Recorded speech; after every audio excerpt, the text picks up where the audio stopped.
ఆ ఒక్క కృప మిగలాలంటే అమ్మవారి పాదాలు గట్టిగా పట్టుకుంటే చాలు.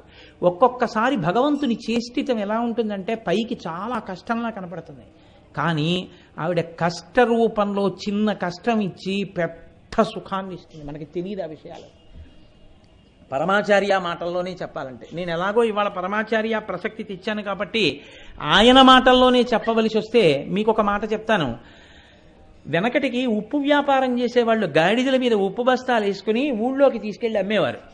ఒకనకొకప్పుడు ఉప్పు అమ్మే వ్యాపారులు గాడిదల మీద ఉప్పు బస్తాలన్నీ వేసుకుని అరణ్యంలోంచి వెడుతున్నారు. దొంగలు చూశారు, వీళ్ళు ఉప్పు బస్తాలన్నీ పట్టుకెడుతున్నారా, ఉప్పు బస్తా అంటే చాలా బరువు, ఆ ఉప్పు పట్టుకెడుతున్నారు, వీళ్ళు ఉప్పు అమ్మి మళ్ళీ వస్తారు. వచ్చినప్పుడు మనం ఈ ఉప్పు అమ్మిన డబ్బు పట్టుకొని వస్తారు కాబట్టి వీళ్ళని భయపెట్టి డబ్బు దోచుకోవచ్చు.